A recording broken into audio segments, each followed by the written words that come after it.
I mean, I'm sure I know you did a lot more reporting, but real estate guys, when you talk to them, they say he may not pay anything in taxes. Exactly. When I first started looking into this a few weeks ago, I said, oh, come on, you've got to be kidding. He's got to be paying something. You know, he claims he has hundreds of millions in income. I said, no, it's probably little or nothing. And then the more I delved into the tax code, it became perfectly clear that he could very well be paying nothing. Why? What is it about the tax code in real estate? The main advantage that he gets as a so-called active real estate developer is the ability to take paper losses, mostly from depreciation of all these various, LLCs that he owns, and offset it against ordinary income. Now, that used to be possible for average people who invested in real estate partnerships, and that was deemed such an outrageous loophole that it was wiped out in 1986 tax reform. But this being, the real estate lobby, they carved out this exception for active real estate developers such as Trump. So he can take massive paper losses, because we all know real estate doesn't really depreciate, even though you get the schedule and you write it down. And then he can offset it against all the rest of his income. And then he never really has to recapture the depreciation, because you can keep these LLCs, going forever, or there's another massive loophole for real estate developers, which if you sell one property and buy another, you don't pay any tax on the gain. Now, that used to be true for regular people, too, for their homes, and they wiped that out. But again, real estate developers got carved out. Oh, don't get me going on this. It's so outrageous. But he's not necessarily doing anything illegal. In fact, it's not illegal. He's taking advantage of the provisions that are there. B, how many times do I have to say this? We need tax reform. This is an outrageous example. And then C, when you're running for president, step up there. Let's just see the returns. If you're doing it legally, you're not ashamed of it, then put them out there and let us see. Well, that's what I was just going to ask that. Wondering if this, you think, politically is the big mystery of why we have not seen the tax returns, and if so, why? I mean, he's not doing anything illegal, as you said. Well, I think because it would be a political firestorm if it turned out he pays so little. By the way, the percentage isn't the issue, because you use these devices, you get your adjusted gross income way down to maybe zero, or in some years, as we've seen, he actually did report losses.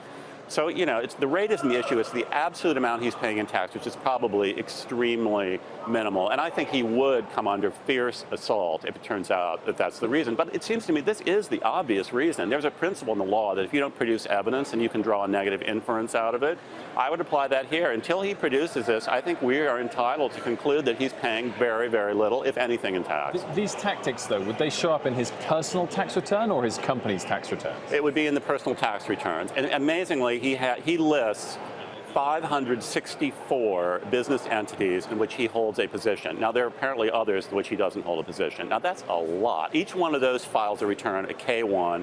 It then is passed through to him personally. His tax returns must run to a massive, bigger than the Manhattan phone book.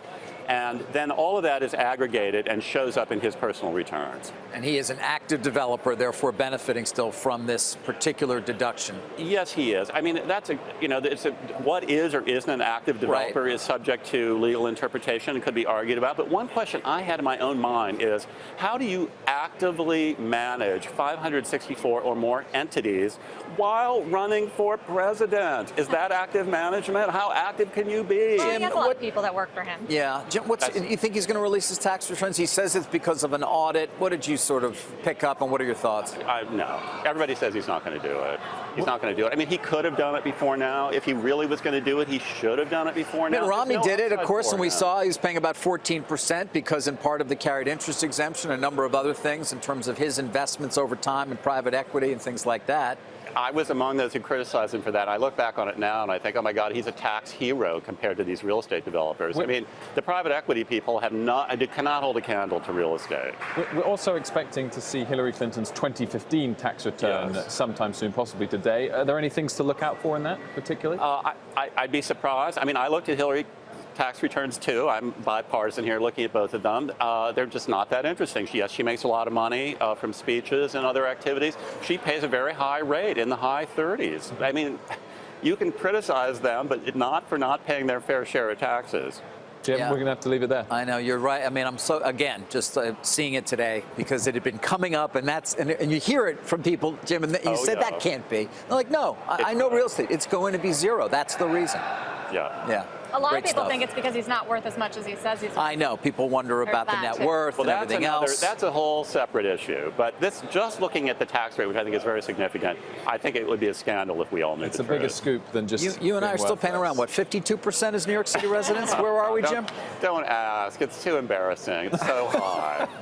David Faber, release your tax return. The public wants to know. Yeah, I'll tell you right now, it's 52%. I think that's what it was. Jim, thank you very much for joining Journalists get no breaks. No, trust me. none. Thanks, Jim. Hey CNBC fans, thanks for checking out our YouTube channel. Here you're going to find videos packed with all of the information that you need to be smarter about your finances. You can subscribe by clicking right here and click on all the videos around me or the eye right here to watch the latest from CNBC. Thanks for watching.